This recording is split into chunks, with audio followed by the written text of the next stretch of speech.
Still muted. Hey, everyone, how are we doing? We need to meditate after this project. The stat nation in me sees the stat nation in you. Namaste nation. Hey, everyone. So it sounds like there needs to be a stat nation yoga side of the Discord. What if there was? I've done a few different yoga things. What is it? I've done the tree pose and all those different things. Done a little yoga, a little meditation right there. Good to just... I think we stress ourselves out too much. We stress ourselves out over the little things that everyone forgets. I think we always beat ourselves up over, just speaking from personal experience. Shout out to Abby, Emily, and Josie right there. Awesome stuff right there. Definitely shout outs. Hope they're doing well today. So yoga, I struggle to touch my toes. Well, then just relax and just do that sort of stretch. Just do a stretch where you just reach down, stretch. Does everyone do that right here? Just get a good stretch in. Just a little tension relief, just a little stress relief. What are we going to start with today? So what are we going to start? A little tension relief, a little stress relief. A lot of people here today. What do we want to cover? Votes are coming in right now. Let's take a vote. We got a lot of crossover between classes. Mubot's going to count the votes. I'm glad it does. You can always just say give some shout outs right there. We are happy to give shout outs. That's kind of cool. You know, for the future, this online thing is like a very common thing now. So it's going to be pretty interesting as we watch the generations grow up. Step 2 on the midterm. Let's see right here. Let's go. Option 0 is 474, which will be coding night. So take your votes now. Oh, wait, here. I'm in the wrong. Vote. Option 0 is coding night. BAS 475 is midterm. I can't do too much on the midterm. So here we are. And then make sure to message me. I can't do too much on the personal midterm. You want to do it all in those little tiny steps. Like I can't do too much live on that. Little bits right there. So take a vote right now. Vote 0. It'll be your vote. You control where we go right now. You control where we go. You're in control of the car right now. Hands off the wheel right here, and you can just drive the car. Where are we driving that car to right now? We'll put 30 seconds on the clock. We'll start that up here. Little chill music right here. Extend the screen. I need to make the green screen so it doesn't get caught by that. People are voting 0. It is your vote. Vote 0 is coding night. Vote 1 is for us to talk about the 475 midterm. I can't be too specific on the 475 midterm, though. I can help out more in the individual help, and I just push people forward a little bit. I want to see a bunch of individuality in this. I don't want to create too much where everyone does the same thing. That's why, and it looks like the votes are up. I'm going to start the vote, so whatever it's at, you'll see it in the chat. Oh my god, it's tied. No joke. No joke, it's tied. It's a literal tie. I'm going to give it another 30 seconds here. Get your vote in if you didn't. Wherever it's at, I will stop it when the noise makes the bling bling noise, which we only have 12 people watching, so watch the next 12th person vote. Vote for midterm, and then we're stuck. If someone votes the other way, we're stuck. So once you hear the noise, I'm going to hit stop. Well, looks like unless we get a flood of individuals, it's game over. We are there we go. There we go. Coding night for someone in 475 who did 474 last semester. There we go. We're doing coding night here to start. We can switch over so we can do other things. Okay, put in the chat right now. We won't do a vote, but just go ahead and tell me what kind of questions you want to talk about. Smarter than Brian. A lot of people are smarter than Brian. What kind of topics do you want to talk about right here? First topic mentioned, I will come up with a question for. First topic mentioned, I will come up with a question for. So your pick if you're first. Remember, the order I might see it in is different than yours, but I will be like, boom, so-and-so said. Can we go over a validation type of question? So we got some date objects right here. So when you're working with date objects, what kind of package are you working with? So validation type questions. So when you're working with validation stuff, oh, they're doing some loops. When you're working with validation stuff, a nested while loop, we could try that next year. When you're working with validation objects, when you're doing date validation, let's say validation, date validation, what package are you working with? Lubridate. Date validation right here. Now, the first step when dealing with Lubridate is to identify.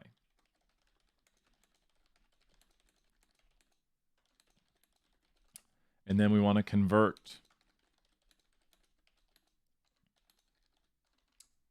Convert the object to Lubridate, or it's like position PCTX I format. I could go make one right now. Let's go make a vector.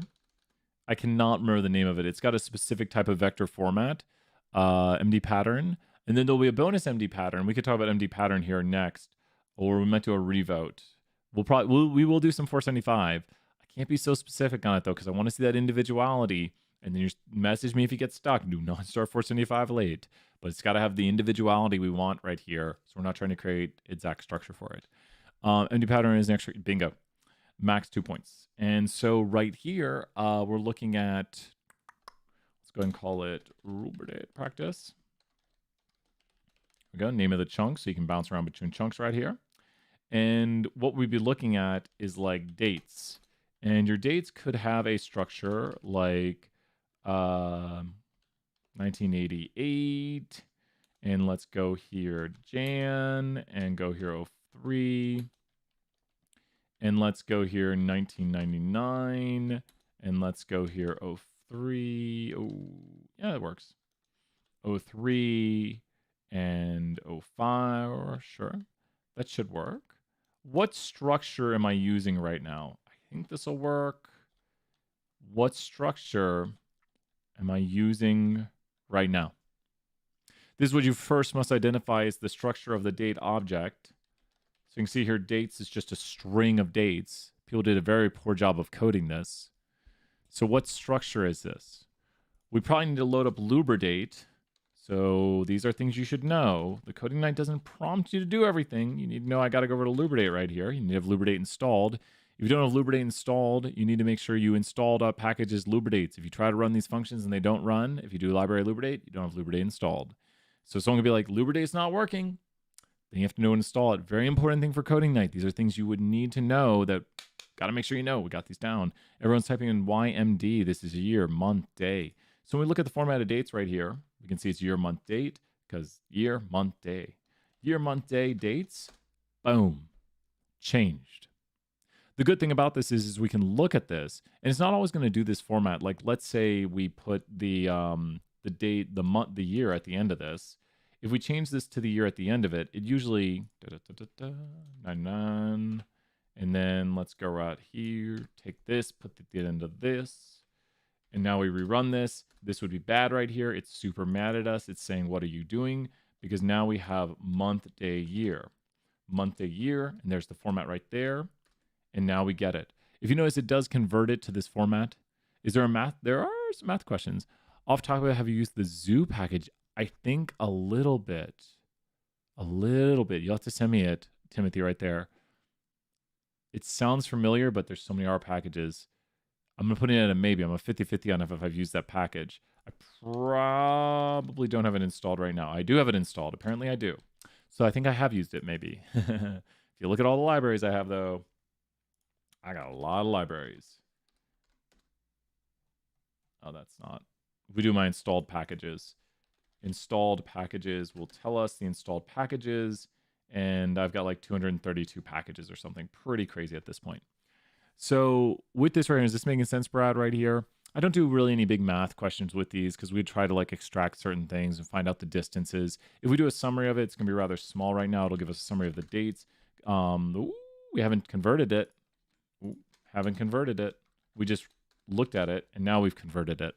So now we've overwritten it as a date format right here. Lubridate and Red class are the only two packages. I would say so. I'm pretty certain, Trace. Good question there, Trace. Say Lubridate and Red class are the only two you want. And the class of this object right here is going to be a date class. And the type of it might give us that position X stuff. I don't know why it sometimes doesn't say that. One of the big questions is double decimal precision, which goes to the storing.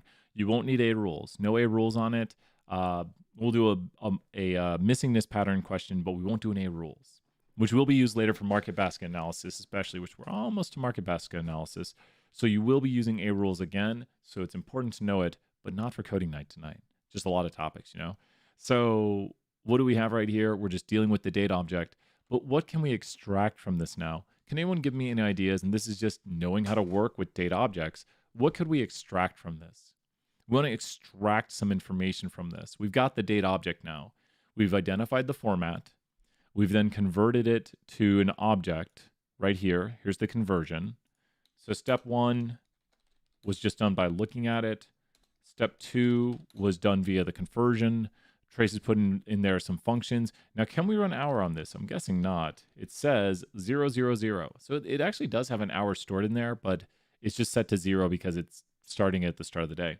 We could run year on it, probably a better function at this point. Fine to run hour, but I probably wouldn't run it. If you run year, you extract the year from it.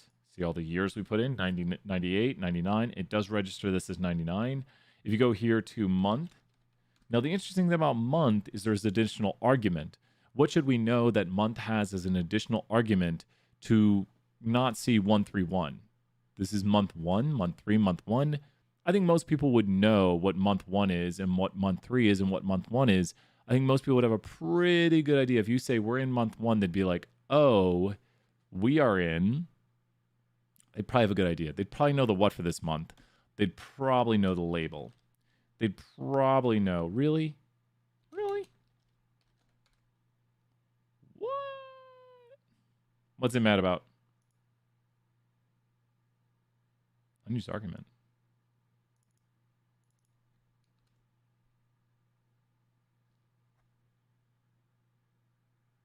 What did I do?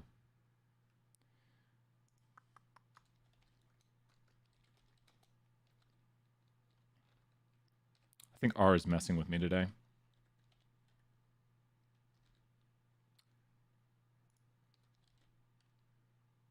Ooh, how dare you? Do you see it? Do you see it? Who can explain for 100 points what's going on? I see it now. Don't have this package running in the background. 100 points. I'm going to have to go about this the hard way now. You probably won't have this issue. Be very careful. Brian has set himself up for failure, and he's going to have to do this a little bit hard way. It's not the wday from the Lubridate package. We're using wday. This is what's called masking. This is the wday from the data table package, so it has a different way it's doing things. It does it when I'm like, I know it has this argument. So for another 50 points, I'm going crazy with the points here. What do you think I'm going to do? And the answer is boom, boom. Go boom, boom. You know what I'm talking about? Someone's like, you knocking on a door? No, I'm making a symbol. What do you think I'm going to do right here to actually get the function I want? Because at this point, which is not what you should do, you probably don't have data.table running in the background. You could reset R. You're probably not running data table. We're just going to have to go to a more classic way of grabbing this function right here to grab the double day. Couldn't you just reload Lubridate? Is it going to take priority? Lubridate, take priority. wday. You see, we got this one right here. Nah. Going another way. Lubridate. wday. There we go. You probably won't be doing this. Probably also, I'd probably just reset R at this point. That is calling the Lubridate function. You should understand what this format does. It's just going specifically to the Lubridate package and calling the function due to the masking, because people aren't that innovative with the names of functions. Because of this, I knew there was a problem when the autocomplete didn't happen. Because of this, we're seeing that two people use the same name of a function, like month is not that uncommon. Yeah, so if you run into these problems, these are the coding problems you could hit. You never know. More packages, you might start seeing this masking. So if you don't run into this, if you don't want to run into this problem, what suggestion would you have to people if you don't want to run into this problem? So to not run into the problem, what would you suggest to people as we're watching this right here? What might you do before starting coding night to not run into this problem? But you got to be careful, because now you're making it so they're all not loaded in, and they have to know how to load them, which is important to know to code. So what could you do to make sure you don't have too much running? Restart R. Yeah. Then you're going to restart your packages, unless you have some sort of start file that you created, which there's ways of doing that too. But usually people don't, a lot of coders don't want to have a whole bunch of things running, because if you send someone your code, they're not going to have the same sort of things you have. You could also do this right here for somebody who codes, so they can see what package you're using. So it might be a good idea, and you see this in a lot of people's codes. Like, as you think about it, like theoretically, why might you do this rather than just calling it? Well, we see the problem. Do we have to delete our environment beforehand? There's really no advantage it could give you. I mean, you could only put like notes in it, like it's like a TI calculator clearing the memory.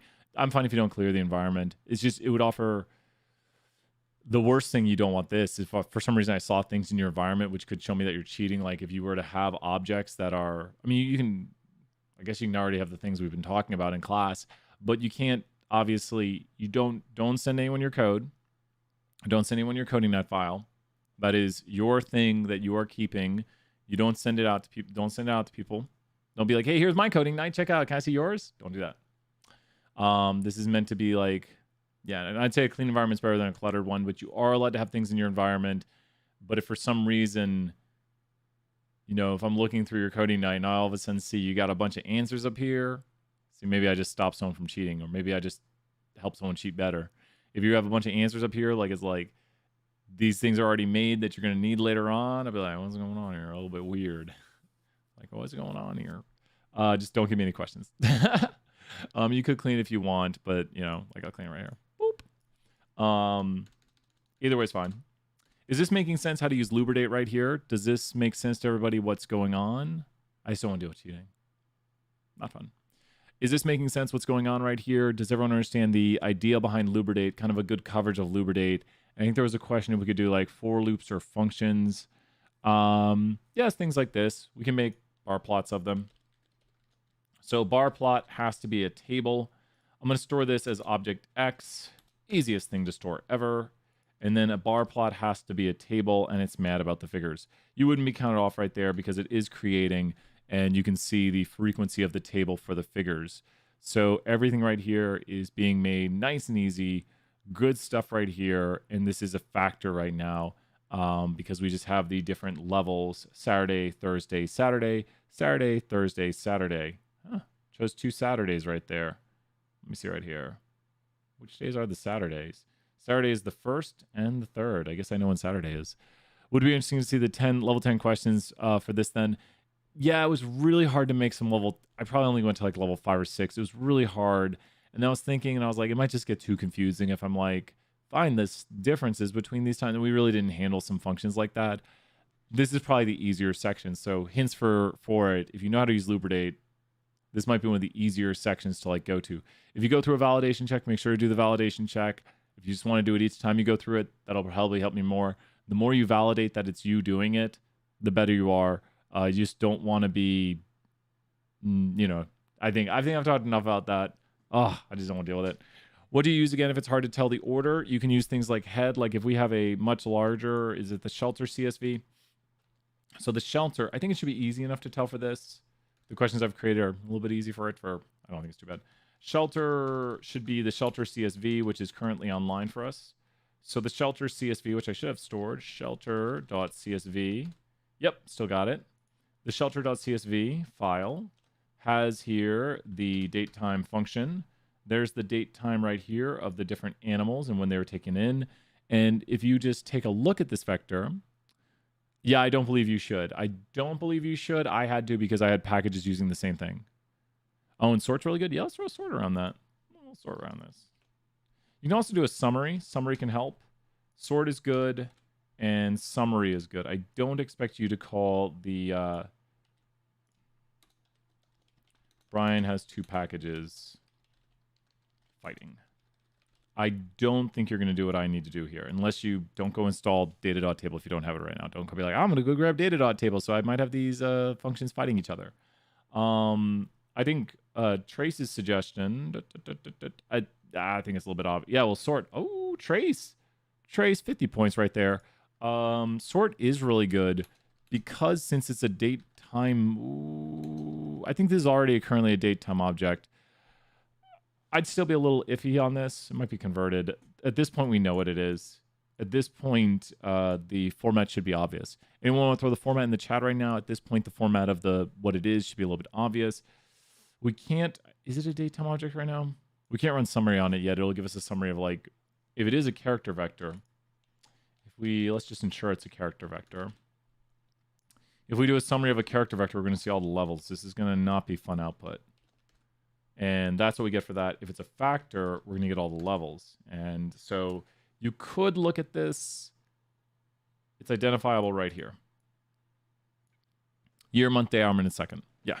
Year, month, day, hour, minute, second. Just go by, don't go to like, this is not that big on coding. Year, month, day, hour, minute, second. Boom, drop it in. Take a look at it. Make sure it works. If you do this wrong, what are you going to get? What are you going to get in the chat if you do this wrong? If you do this wrong, which code do you want, Brad? I'll drop some code here. What are you going to get if you break your code on this? If you break your code, you're going to have a bad time. You're going to get NAs, I believe. It might actually be able to work with this. I don't know if we'll get NAs here. We might only extract the year, month, day. Let's find out. Nope, we got NAs. We broke it. Now, this is where you run into a problem. Classic. There's no undo button in R. You do this. You destroyed your data. You take a look at your data. It's gone. Good thing we have an order right now of what we have where we can reset our data and not run this function, but instead run year, month, day, hour, minute, second. Year, month, day, hour, minute, second is going to save us. What was the lubricate gone down there? Wait. What was that? What is... Oh, tidy quant? Ooh. Integration of amazing lubricate package for handling dates and times. What the... Okay, I'm not going to use this. But look at tidyquant being very nice and not calling it the same thing. So I'll have to take a look at another time. These functions are designed to help users coming from an Excel background, most frequently placing the behavior in Excel. So basically you're getting all your Excel work right here. And it looks like they're doing the same thing. Let's just give it a shot right here and see what it does. Don't use this as I use it. Yep, looks to do it. Same sort of thing as going year, month, day, hour, minute, second. We're just converting a conversion, which, yeah, didn't hurt it. It's already converted. It might work. Let's go back in time. I wouldn't do it, but it might work. The answer to does it work is nope. The answer is no. It will not work. So be very careful. Always look at what you create. And when you create something, you should take a look at it, double check, make sure it's what you want. Biggest thing, and this is just knowing and practicing how to code. Every time you make something, just look at it and be like, did that do what I wanted it to do? Because if you start walking further away, you could make more mistakes and just go down a pathway that is not where you want to be. What other questions are there? I think this covers lubricate really well. From here, we can extract things from this. Like we can go here to month, and tidyquant doesn't have a month. Tidyquant to the rescue. Yours will be lowercase. I think tidyquant is saving us right here. I'm going to call this X. Just makes life easier. Never done that before. Wow. I think it just saved into this and then saved into that. That's never done that before. Month is going to extract the month. And thank you for capitalizing it, tinyquant. Yours should not be doing that. Tidyquant is awesome. Not tinyquant, tidyquant, Brian. Tiny Brian. Doing your thing. So does everyone understand right here why Brian's are capitalized? I'm guessing. Tidyquant, you're amazing. Does anyone know why Brian's are capitalized and yours won't be? This is a really good thing to understand right here, why Brian's are capitalized and yours are not. And year day, oh, no year day. Tidyquant fails us. Now, because of what's going on right here, I have to go to lubricate, and then I have to pull year day, and this function will fail. Why? Tidy Brian. Hashtag Tidy Brian. We're dropping that in. Timothy, that's quote 93 now. I like that. Why is this function going to fail right here? Why is this function going to fail? Why is this new function over here going to fail as we add in the quote 93, Tidy Brian? So why is this new function going to fail? Well, I am using lubricate, and I'm going year day of X, which is our vector, and I'm extracting the year day from it, and then I run this, and it says, what? What's it mad about? When you think about year day, which yours will look more like this, just for the moment, yours will look like this. When you run this right here, was there a second year day? Data.table, I'm going to just delete that thing. When you run this right here, when you think about the day of the year does not have, exactly, we should not have this. It's getting super mad, and you can look at the error down here, unused argument, it just won't do the work. Now, once again, yours will look like this. Oh, Hey, it runs. Data.table, you're not horrible. But I'm still going to do it via Lubridate. I prefer. That's what I prefer right there. It's probably the same output. It looks like data.table's like, hey, I can do the same things. And it's like, no, you can't. Maybe it has an argument for doing labels, but I just know how to use Lubridate better. Probably data.table looks to be trying to mimic what Lubridate does with date time format. And then tidy quant or whatever it was doing a pretty good job going above and beyond in the tidyverse stuff, which Lubridate's part of the tidyverse. Why is everything fighting? This is where you got 3 people who are like, I'll do it, I'll do it, I'll do it. And you're like, I just need one of you. I just need to handle this. Lubridate. You're up to bat, Lubridate. And that's what I did by calling this right here. I said, Lubridate, we're using the Lubridate version of this. Any last questions on this? Then we'll head over to another question. We'll put a cut in the video. I think this covers Lubridate pretty well. What's going on right here, how to turn these objects into factors, how to make tables out of them. If you're practicing along right here, should be pretty good. Let's head back to space. Let's do one more coding night right now, and then let's talk about maybe some dashboard stuff. What are people thinking? What questions do you have? Do you want to do a function? Do you want to do a while loop? Do you want to try to nest a while loop? Those are the hard questions to write. What do people want to do? In the chat now, say what you want and we will do it. A little more coding night than a little 475. Remember to message me. I'll be replying to messages in a little bit here. And message early, start early, because I'm cycling through the questions, trying to get to as many as I can. So it might take me a moment. So message early. I'm sorry if it takes an hour or 2 to get back to you, or 3 or 4 or 5. But I'm definitely going through all the messages. Nest while sounds brutal. So we can try doing nested while here. Let's try to nested while. Let's go check that out. This is a nested while loop. Nested while loop. Nested while loop. You notice you also get the format inside of here where you can find stuff. Nice, neat stuff for that. Will you tell us specifically that it needs to be 2 for loops? Yeah, I do have some specifics on there. Good question right there, Trace. I do have some specifics, like this must be done with a for loop, must be done. If you're in the for loop section, you need to make a for loop. If you're in the conditional section, you need to use conditionals. You know, I'll give partial credit if things are done, but if something's like, you know, use a for loop to do this, then the important part about it is using the for loop. That's one of the things about coding night. It's also like showing you can do a for loop. So, because I never know when you'll need a for loop. So it's, do you have this tool on your tool belt? And if you have the tool, you get the points. If you do it another way, you might get some points. So you might be like, hey, I was stuck on this. Let me find another way to do it. Maybe I'll be impressed and I'll be like, hey, you know what? You did a more complicated way and I'm giving you the points anyways for the full question. Coding night is about showing what you can do. It's about, it's just what is your skill set at this point? And then I'm just trying to quantify it. It's such a hard thing to do, quantify someone's skill set. Nested while loop. Okay, so to do a nested while loop, I'm trying to think. I'm like, is this a question I already gave you guys? Or what's similar? Okay, let's say we want to go through, let's do a nested for/while. Okay, nested for/while. Okay, so we want to go through and find out if someone has a value greater than the mean. It's going to be interesting. This is a tough one. Level 10. Everyone wants a level 10. Okay. Everyone says level 10 question, Brian. Okay, well, here you go. You asked for this. Go through. Where's our survey 10?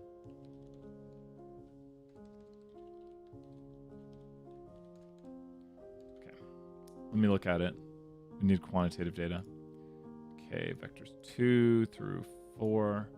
Go through the first. Go through columns 2 to 4 of survey 10, capitalized technically. Survey 10 and find the position of the first value that is greater than the mean. This must be done with a nested while loop inside of a for loop. Now, if I'm doing this question, I'm super stuck. If I'm doing this, I'm going to be super stuck right here. Like, I'm like, I have no idea what's going on. What do you think I could do to maybe find out the answers? Like, how could I find out the answers to this? Like, I can confirm the answers if I want.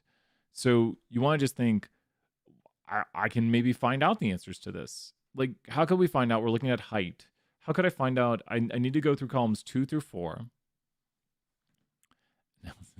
Ask an else. And if that person is male, then go to the next individual. Let's just throw a conditional inside of there. Like, find the first person who, like, find the first one that's greater than the mean. But if the person is not male, continue on to the next person. Then that becomes a level 11. I'm just adding undue difficulty to it. So how could I just find the answer to this? What could I look at for height just to kind of look at the answer? Let's just first find out the answers, which is a good way to check to see if you're doing it correctly. What could we do? Theoretically, what could we do to find it? We're trying to find the first person for all of these variables who's above the mean. So, I mean, that kind of alludes to what we could do to help find the answer. Find the first person who has a height above the mean, first person who has a weight above the mean, first person who has a desired weight above the mean for that variable. First person who has a height above the mean, first person who has a weight above the mean, first person who has a desired weight above the mean. So what do you think I should look at? Let's just start at the beginning. How could we find the person who has a first height above the mean? What is something I would need to know to find this person? Always break problems down into parts. It's easier when you dismantle it. Don't think about doing them all right now. That's where you get stuck. You're like, how do I do the full thing? And it's like, little bits. Little bits. Look at the mean. Timothy, you're 100% right. Let's go look at the mean. So we're just going to find the answer to the first question. The first height, the first mean is 5'7" right there. We'll remove that and go away. No more graphic error. And then we look here at the data set. Well, that was easy. That's a bummer. Is it really going to be? Let me look at the other ones. I don't want it to be 1, 1, 1, 1, 1. First person is there. Hopefully people want to weigh more.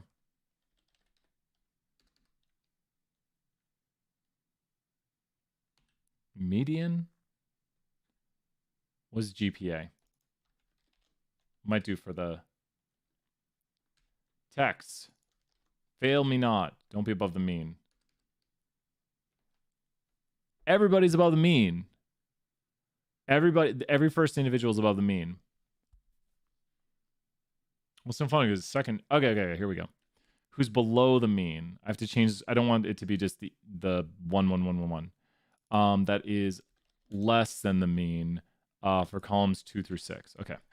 So when you look at this right here, let me show it again because I just don't want the answer to be 1, 1, 1, 1, 1. Okay. So if you look at, we're trying to find the first person who's less than the mean. When you look at right here somebody's height, who's the first person here who's less than the mean? I was like, 1, 1, 1, 1, 1 is not a fun answer. Like, come on. It's a coin flip, basically. It's skewed data, so not necessarily a coin flip. If we did median, it'd be a coin flip. So who's the first person who has a height below the mean? Here's the mean of the data. Who's the first person who has a height below the mean? Row 2. Great job, Zaid, right there, and Brad. Who's the first person who has a weight below the mean? 2. Who's the first person who has a desired weight below the mean? 2. Who's the first person who has, I'm pausing right here. Pausing. Oh, I like this. Now I'm happy. Cool. Who's the first person who has a GPA? Okay, I didn't need to go that far. I'll leave it like this. Who's the first person who has a GPA below the mean? And unless my eyes deceive me, George Costanza's child's name, 7. Great job, Zaid. Awesome work. Who's the first person that has texting below the mean? 3. And this is so we see the answer to the problem is 2, 2, 2, 2, 2, 2, 2, 2, 7, 3. 2, 2, 2, 7, 3. That's the answer to the problem. We now have achieved the answer, but we didn't get it the way the problem wants. We know the answer. You could maybe write these things out, show these things, get partial credit, be like, hey, I don't know how to do this, but I figured out your answer. And I'd probably be like, that's a 4-point question. I'll give you 2. Like you've solved the work. You didn't do it the way, but you know how to use some of these functions right here. You investigated the data. That's what we're here to learn how to do. You didn't get the complicated way. But what are we doing right now? Well, we're going to start like we just did. We just did a while loop. Think about this. You started with the first person. So when you started with the first person right here, you looked and you asked yourself, what? is this person's height, in my new question, is this person's height what? Just think about what you're doing. You're asking, is this person's height what?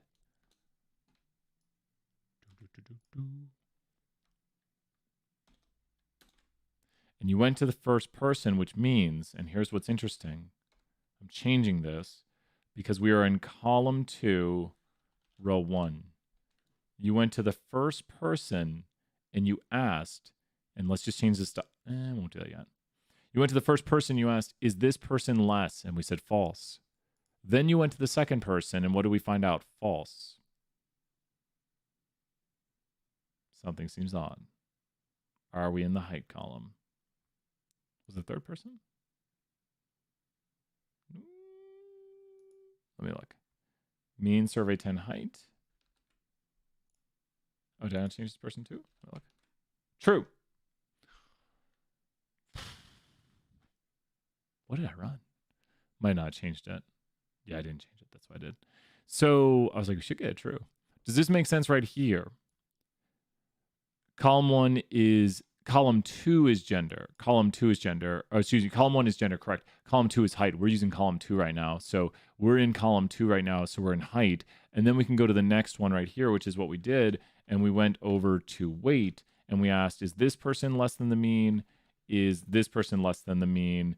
And is this person less than the mean right here? Something just seems odd to me today. Weight. Oh my gosh, I'm not changing the variable. And this needs to be weight. So you know what we're going to do? Make our lives easier. And there we go. Is that person less than the mean of weight? Is that person less than the mean of weight? Is this making sense right here, what I'm doing now that I've assigned these numbers, which are going to make my life way easier? How about the next one? Brian is now asking the which person and getting the mean of their what and comparing that individual's what now.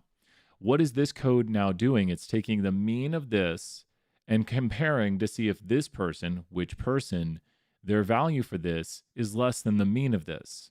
Think about where I'm at in the column space, which the rows are the individuals and the columns are the variables.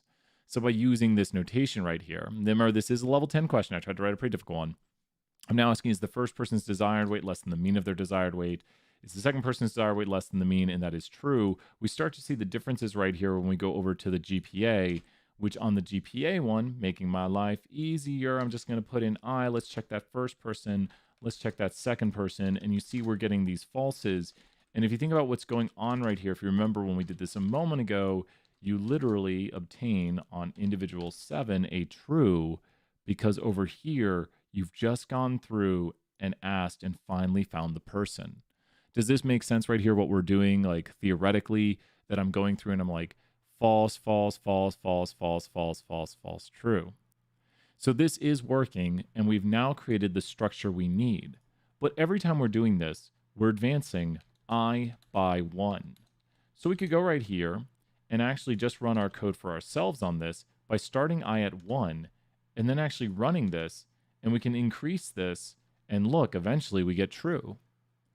But I mean, we don't want to sit here and just press enter. We want it to do it for us. So we'll worry about the for loop in a moment, but think about this, and this is where I think people might get a little bit confused. Right now, my for loop is reverse, because for loops will run when what? For loops will run when what? Very important theory. I mean, while loops. Oh gosh, more coffee. While loops will run when what?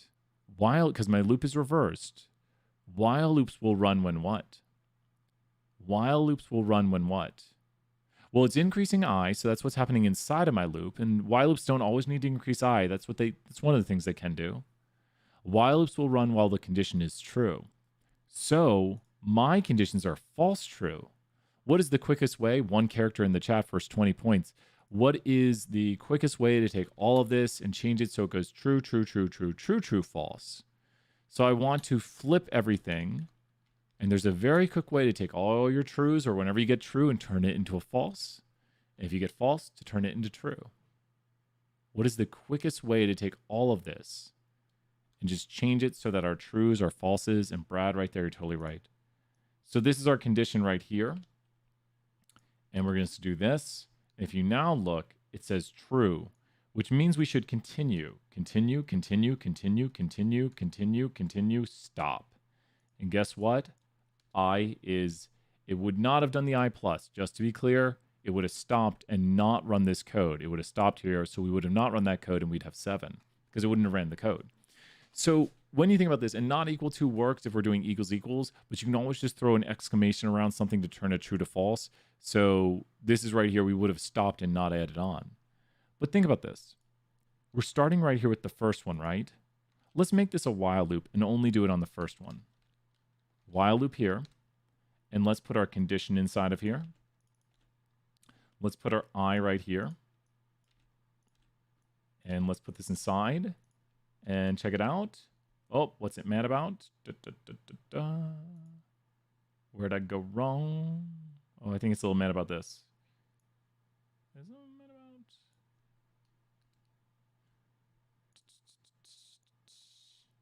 We had it running. Gotta be careful. Let me look at this. Wait, what did we change? It just ran a moment ago. Let me get it working again. Don't break your stuff. Okay, that runs. Let's not change anything.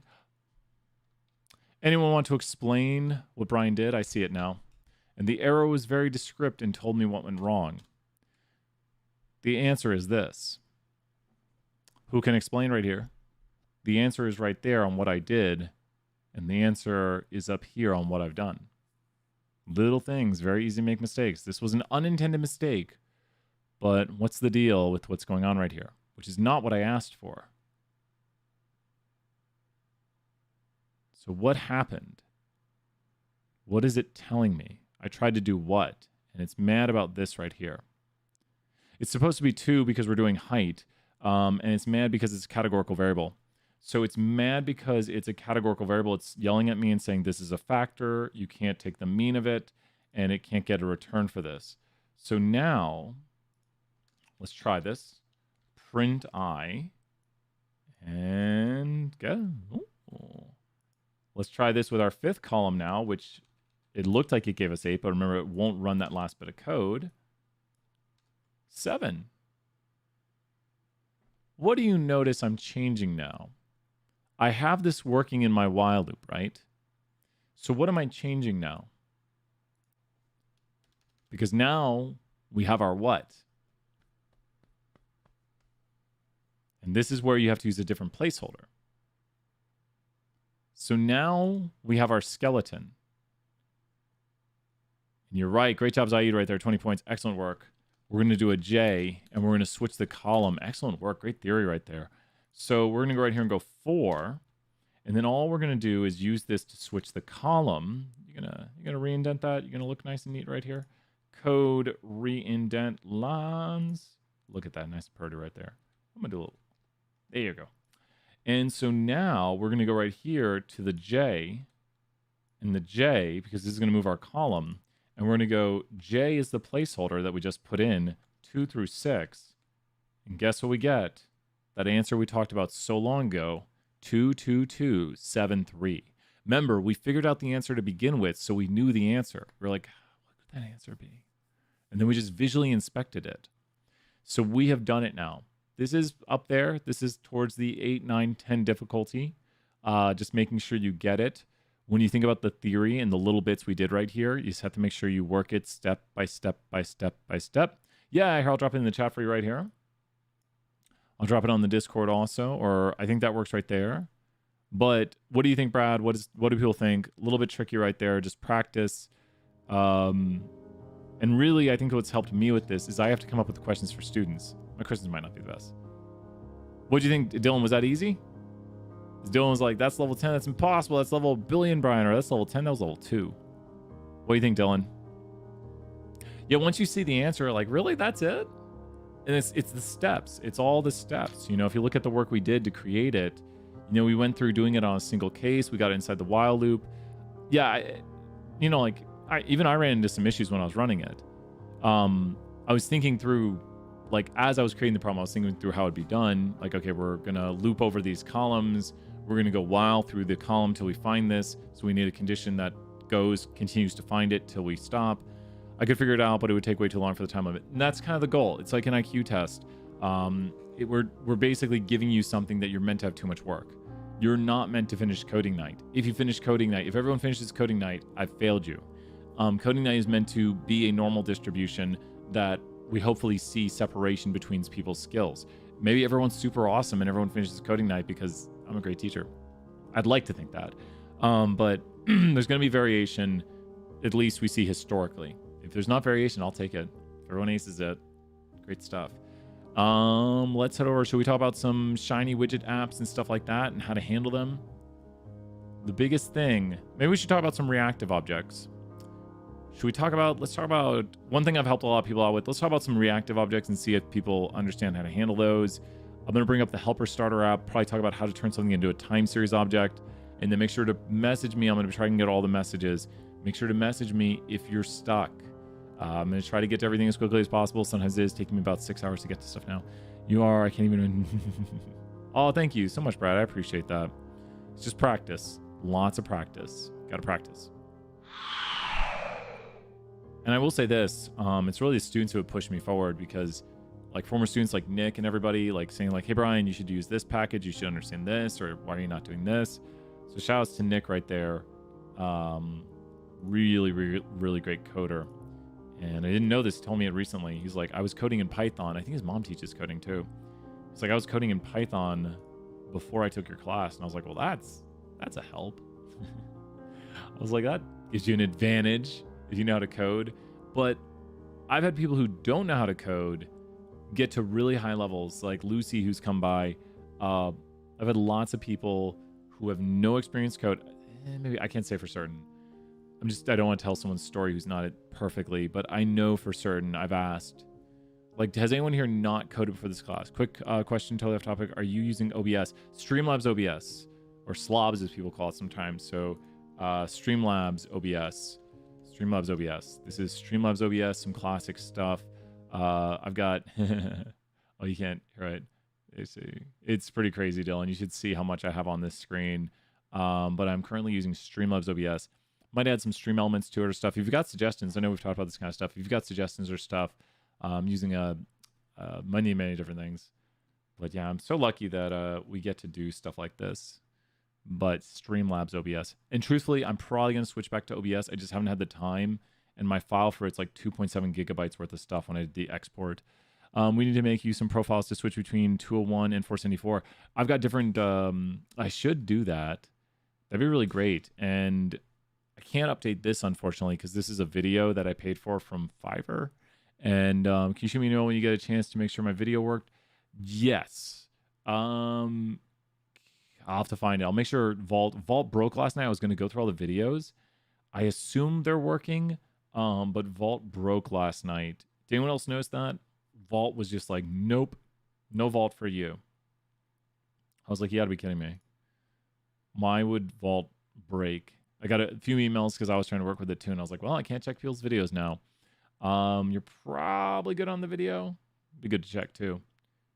Need to make sure. If you have your file locally on your computer, you should be good, Brad. So let me ask you this, Brad. Can you view your file locally on your computer? Like on your computer, can you play the file and the file plays locally on your computer?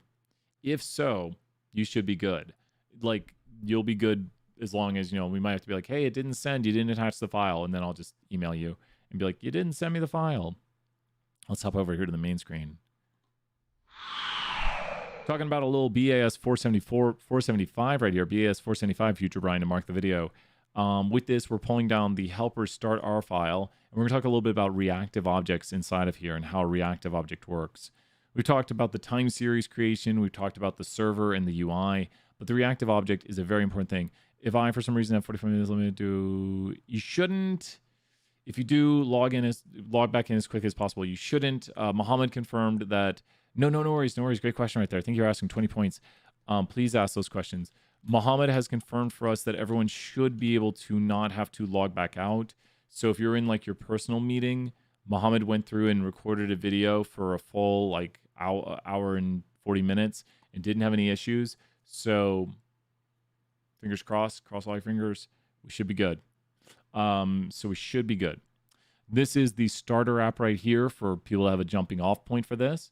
Make sure it runs. Just go ahead and run this right here. If you run into problems, you might not have the forecast package. You might not have the Plotly package if it gets mad at you. So here you go. You see, we're looking at the stocks comparison because that's my instruction file currently created.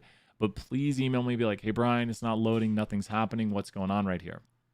So I'm going to do a few manipulations on this and talk about the reactive object. I'll probably break it, find out what happens. But right here, this data set right here is reactive. And what does reactive mean? It means when something happens and it changes, it'll update this. It's kind of storing into something when it's updated. It's going to react.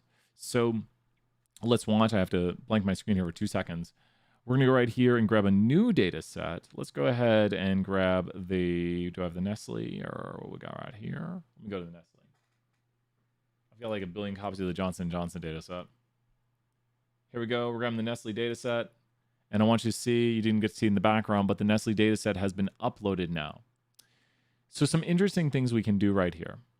And if you notice, we have the Y variable, and a lot of people have removed their Y variable option. But the Y variable is kind of important to this because the Y variable right here is a reactive object. And let's look at what a reactive object looks like. The Y variable reactive object can be found by finding it right here. Oh, where are you at, Y variable? No? Where did I store that reactive Y variable? Thought I called it that. Here it is right here. It's not being used anywhere. This is the reactive Y.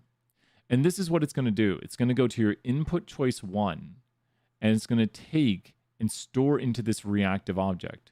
When we call this in a moment, we need to do different things. And we'll throw a plot in here. We should be able to get a plot on here pretty quickly. But we're just thinking about how this reactive object exists now. This object will update when we see the data update. What do you notice about the data? I need some help here for following along. The data, with this format around it, is a what data set. And then we're taking a what Y variable. I think a lot of people removed this or didn't use this, which is all right. There's a lot of ways to do this. But the data set is a what data set right now. And I'll give you a hint. If we go look up here, the data set is a what data set. Wait 2 seconds. The data set is a what data set. Let me look at here. So what is the data set? Can my 475 project guide take place in my 474? No. I think it'll be fine on both, Cal. I think it'll be fine on both. I think it'll be all right. I think it'll be all right. Don't be nervous. Don't be nervous. I think you'll be all right. I think you'll be all right. Just, I promise. It won't be that crazy. If you don't get the whole coding night done, don't worry. If you finish coding night, be like, I'm good.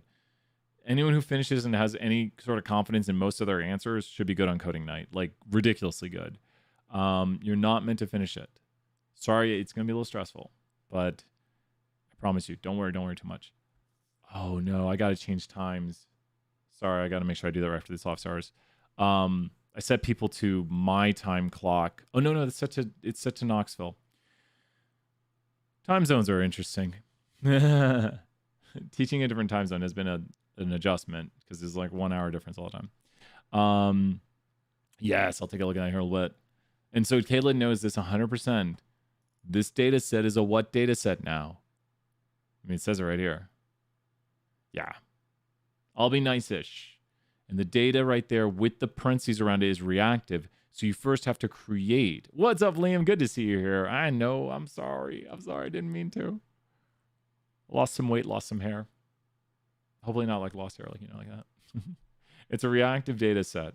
And you see it being used down here for the reactive right here. So we're going to the data set, going to what somebody inputs for their choice. This is the X. Where's my Y at? This is the Y variable right here. This is the Y variable right here. Does everyone see this? Plotting is where I'm lost. Okay, so we've got this Y variable right here, right? So where should we create our plot? Let's just do this right now. Where should we create our plot? Where should we create our plot? Where should we create our plot? Where should we create our plot?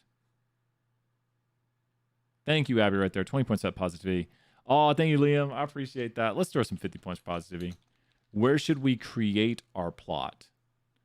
In the server, correct. That's all the computations happening in the background.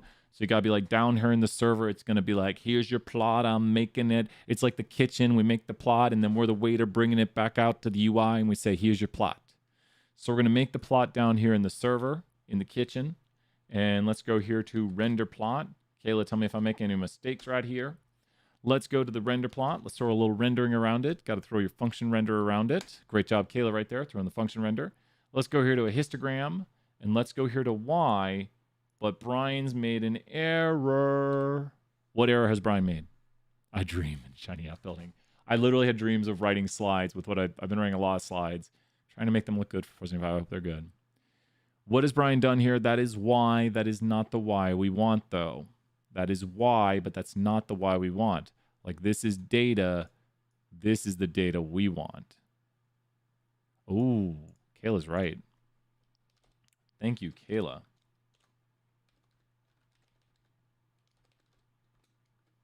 What am I doing? I already got that form out here. Output $, whatever. It's got to be stored into an output. Got to assign it to a waiter. Say, you are going to be delivered by cool waiter, cool plot. UI is like a waiter and the server is like the chef, exactly. And this is going to be assigned to be delivered by cool plot. Well, remember, so we have the Y right here, but the Y is not what right now?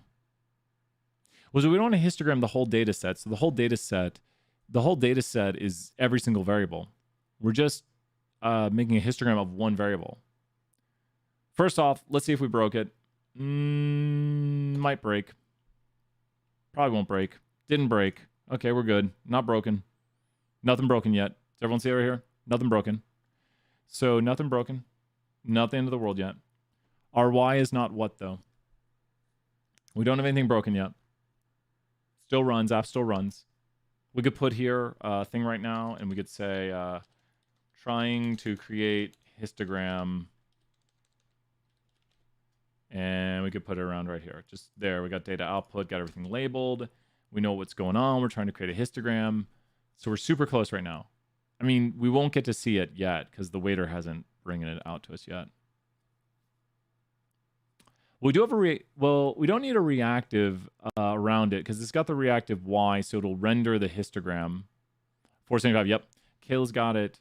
This Y is not reactive. Do you see how this data set, this is the data set we are using. That's not the data function. Sorry to cause any confusion.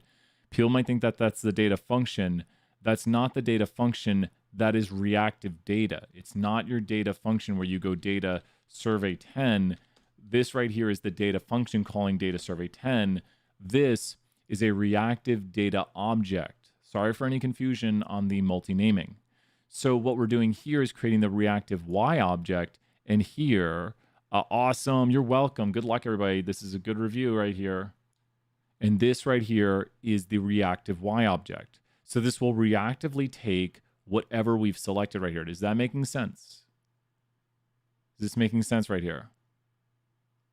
Like this is reactively taking whatever column, we're just here in the column space of whatever data set, which we've reactively chosen. So whatever data people put in, we're going to reactively take the column choice they've selected. Who's with me on this? I can explain further, but how are we looking on that? I think we should be good. And so let's see if we broke it. Have we broken it? Nothing's broken. We're good. Why do I not see this yet? You can go with the analogy, but why do I not see this? I made something. I think the chef made this. The chef made me my histogram. They said, "Here's your histogram." We're down here in the kitchen right now. So chefs made my histogram. What's wrong? No tab. And so, Leslie, good to see you. Thank you for swinging by. 20 points, Leslie, swinging by. Good to see you. Awesome job. 201, right? Last semester? Like full semester? Like full term? Not like the year? Or was it May term? My brain breaks. Let's see right here. Where are we inside of this? Okay, there we are. So this right here leaves the main panel. So we're inside of, that leaves the tab panel, excuse me. So we're inside of the tab panel here. Just doing making my data table right there. And let's put the comment back on here. And now we're inside of a tab panel. I can make errors. This is the what of the tab panel. Who wants to explain what this is? I knew it. Yes, Leslie, excellent work. But do it in little bits. Little bits. If you notice right here how many times we've run it. If something breaks, reverse track right here. If something breaks, reverse track. If something breaks, reverse tracks and get a hold of me, message me. I'll be responding to emails here in a little bit. So what do we need to do now? If you look at the format of this, this is what something is called. The tab is called, and let's, this is probably a bad idea. We probably broke our app. Oh, it's not broken. Look at that. I've never done that before. We got a tab called nothing with nothing in it. Does that make sense? What did we just create? I've never tried this. We got a tab called nothing with nothing in it. Does that make sense what this is? This is the name of it. As in, I didn't know it would run. I was like, will it run? This is the name of it. All you're doing is changing this right here. So let's go ahead and call this histogram. Histogram right here. Great to see you, Mubarak. Excellent work. Let's make sure it runs. You can't run these things too many times. Not joking. But now what do we need? What do we need right here? Something to put in it. So what do you think we should put in it? What do you think we should put in it? What do you think we should put in it? Maybe some plot output or something like that. Like we already have a histogram, which is a plot, and we probably need to output it. Mubarak knows. Plot output right here. Well, let's go to the plot output. And you can look at a lot of what students have been creating for ideas. Cliff right there, really close. Plotly output is for plotly output. And then we're going to tell it the name of it. And what was it called? My Cool Plot or something? I called it like My Cool Plot. Your naming conventions matter here. It should work. Everything's fine. Everything's fine. Nothing's broken. Everything's going to work. There we go. Look at this graph. Finally did it. So this is the reactive name right here. We could change the histogram down here. I guess we might have a name of it. Histogram right here. It's main for histogram, I believe. And we could just call it histogram variable. And we should see, run the variable, run, check it out. Not broken. There we go, histogram variable.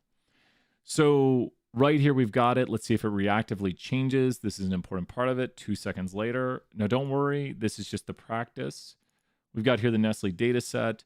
And now if we change this variable right here, it should reactively change. And does everyone see right here, we've created a reactive histogram. The Y variable is reactive. The histogram is just, it's changing what's in it because the Y variable is reactive. Is this making a little more sense right here? How I have a histogram page now, and I've created this reactive variable. It's attached to this, which is in the starter. This code exists. I used the starter app. If you're watching this segment of the video, I started with the file you have for your app creator, and I created first I created the histogram. I made the histogram, then I made a tab for it, and I put it in there using the reactive Y object. So when you think about this, if you're going to turn something into a time series, you probably want to take a reactive vector of it. So if you're looking at turning something into a time series, always start small and then say, hey, Brian, I tried to change this. Get back to the point where there's no errors. So this is the biggest thing, and I will be replying to emails here in a little bit and Discord messages. Always go back to the point where you have no errors and then find what you changed that was that little change.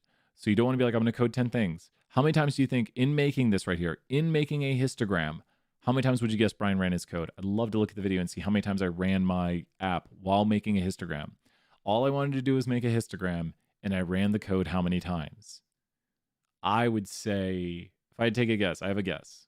See if anyone guessed, because I'm going to give that away points. How many times do you think I ran the code? All I did was make a histogram. You say you're just making a histogram, you ran your code this many times? This many times is the points right there. I would say a lot more than 5. I think I ran it close to 20. I went overboard sometimes running it. Probably most people would run it around 5 times. 5 is probably a decent amount of times, but the more you run it, the more you're going to check what you got. You mentioned how a lot of us have gotten rid of one variable. We keep both variables. It shouldn't be too hard to get rid of this X variable right here. This part of it, be very careful. Some people removed the data entry parts. Right here is your X variable selection. We want to keep the Y variable selection. Let's see what this does. You gonna get mad at us? If I take this away from you, you're gonna get mad at me? Wait. That's in the server. I don't want to mess with the server. I want to go to the UI. Where's my UI portion?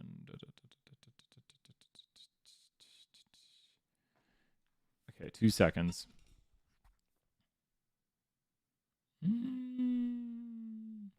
Let's just see what happens. Find out what happens. What do? We delete it. We run it. Not happened yet. Where's that up in the UI? Radio buttons. Should be able to find it. Where are you hiding at? I removed it. I helped someone remove it. No, I can't remove it. Oh, here we go. You go away. Did we break it? Hey. Let's change this. There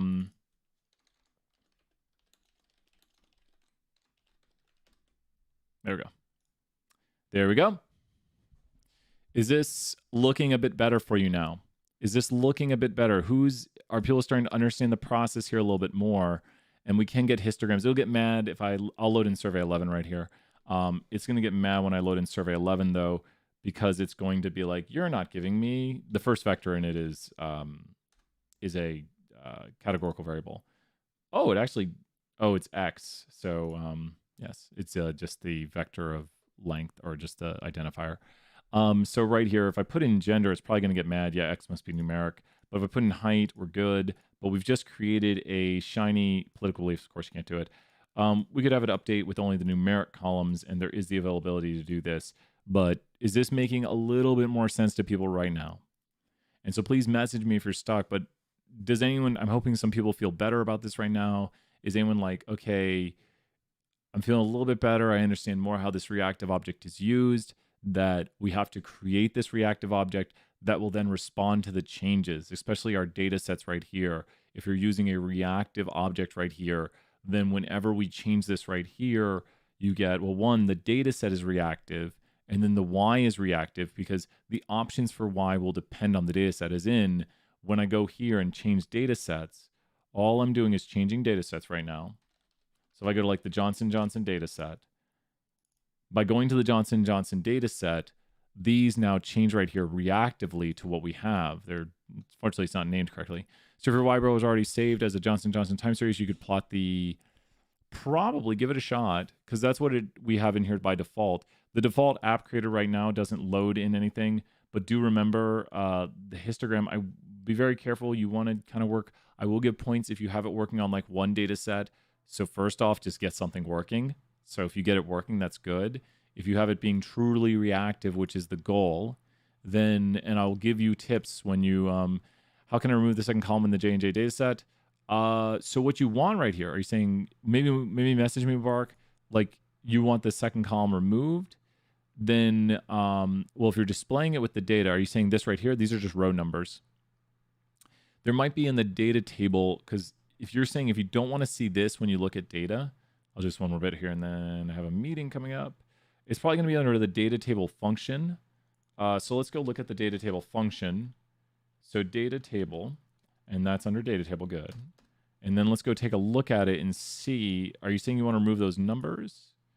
Okay, whoa, here we go. I saw some call names or row names. Height, width, escape, filter, caption, row names. Row names equal null probably. Okay, I have an idea. If you want to null something out, row names equal null. Cross your fingers. Is this what you want to see? You don't want to see those numbers? No numbers.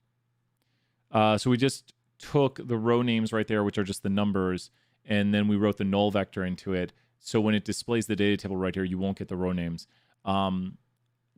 It's just preference at this point. I don't mind it being numbers right there.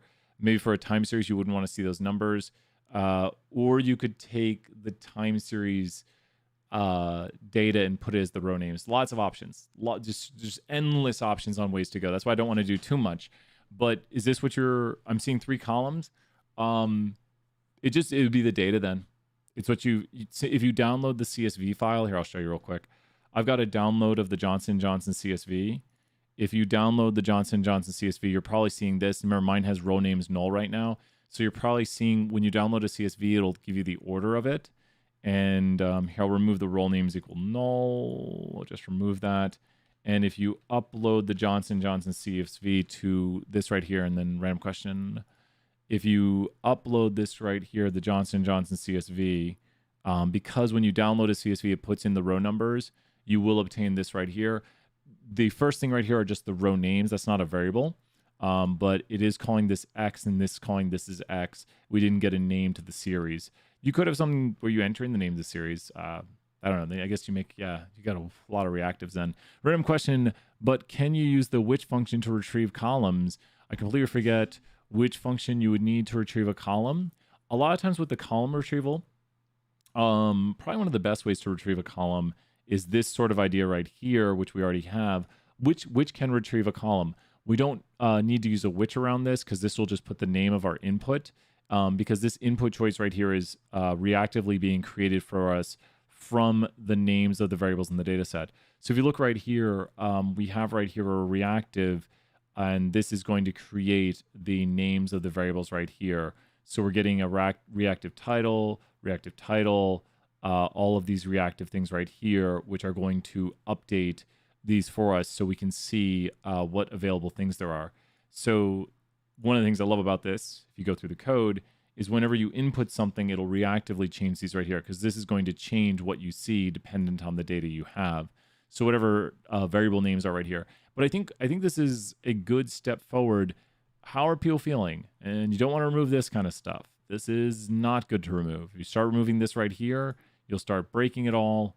Don't remove this because this is the only way to get files to upload properly. I'll show real quick.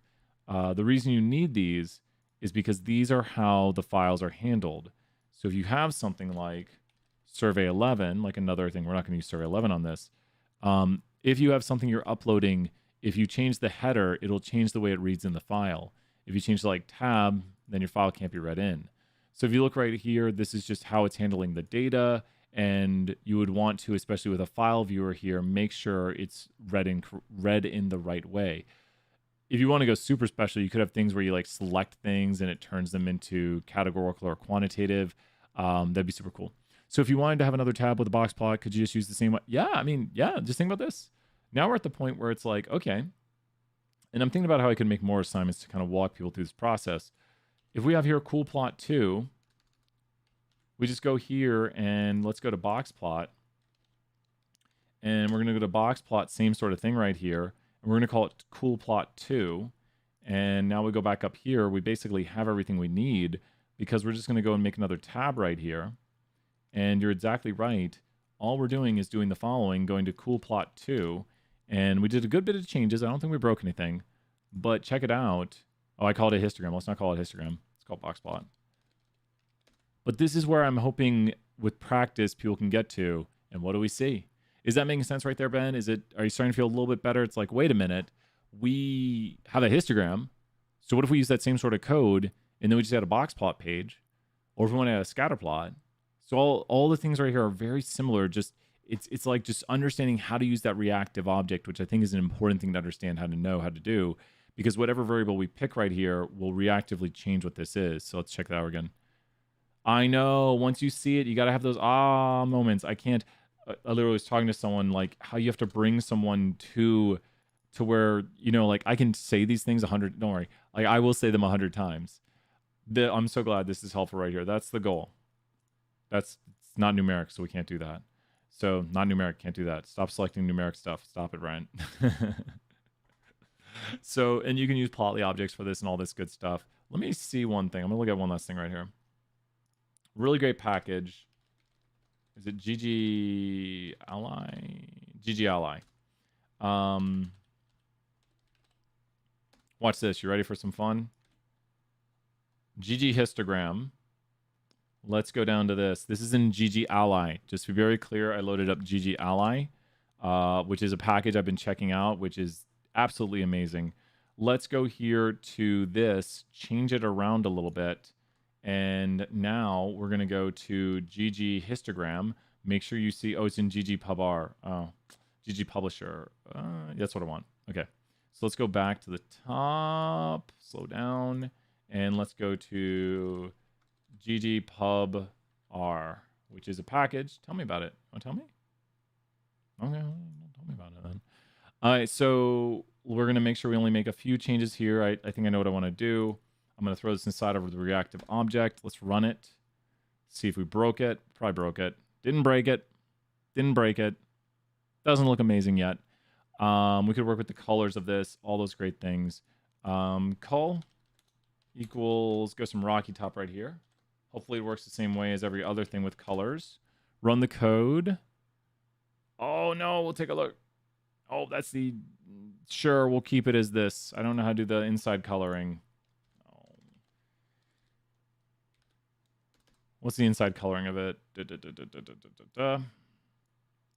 Combine color fill. Does anyone know the gray? Fill equals, oh, nice job, Abby, right there. Package does some easy use function creating customizable GG2 plots. Yeah, oh, it's so nice. Thank you to whoever made this. Once I found this, I was like, you're so nice for making this. Abby, do you know UT Gray? Oh, it's like 8282, 8283, 8283, 00. Let's find out what I made. What did Brian make? We're calling hexadecimal color. Ooh, that's not some UT Gray. 58595B. Oh, that's it. 58. I knew it was like a repeat, like that part. 58595B. We're making a UT histogram here. So once again, we're just rerunning this every time we do this. There we go. We got our UT histogram right there. Some UT themed color histogram. So when we're trying to do my autoplot on the Y object, says type numeric not supported by autoplot. Ah, throw it around to what now? So what do you want to throw that around now? Yes, UT branding. That site is, I go to that site all the time, the UT branding site. I know FF8200, and I sometimes remember this one off the top of my head. 58595B. Got to put in my head for the UT gray. I was like, the last one's not 00. Now that we have this working, remember I've been checking it every time. I'm going to go here to plot. No. GG Plotly. That's in Plotly, so we need to get Plotly loaded up. And I'm just going to wrap the object in this. This is the start. This is the end. But we're going to have a problem here. Render Plotly. And then up here, instead of plot output, Plotly output. And we've gone in this little example right here. Now we need to bring Plotly up. Oh, Plotly's there. So in this example, we've gone from talking about reactive objects to making simple things here to making Plotly objects. So we have this nice, neat histogram, can be zoomed in, has these objects. And so you're really leveraging the power of ggAlly, which allows you to make these objects a lot easier by just giving it the data you want. And we just have reactive histograms right now. Let's just see it in the reactive format where we have more than one variable. So if you look at this now, we have a reactive histogram that we've created right here for height. We could display the variable if we want. What is the main title for it? Is it going to be main or title? We can't do those because they're not quantitative. Number of housemates, that's quantitative. If I had to guess, and I'm gonna cheat. Okay, I'll cheat. XLab, YLabel. Where's the title? Combined. That's the y-axis. Do you see the title on here, Abby? Where's the title of it? Is it main? A lot of times it's main or title, not label. Combine, merge, weight, color fill, palette size. Title. How did I not see that? I got 5 minutes till meeting. How did I not see title? Last thing we're doing right here. Let's do some indentions to make this look a little nicer. And let's go here to title. Cross our fingers by going to input $. And we're going to go to the choice one right here. We got other stuff we don't need in there. Does it work? And the answer is yes, it does. Paste histogram of... Ooh, I think I forgot parentheses. Something's wrong here. Go away. And there we go. So hopefully through these examples right here, we'll end with this right here. But are people feeling, I already asked this about 10 times, But it's all about these little steps. I want you to be noticing right now how many times I've been running things. That is the key to success right here. You don't run it one time. Don't make 10 changes. And I have to go. I'll see everybody later. Bye for now. You got this.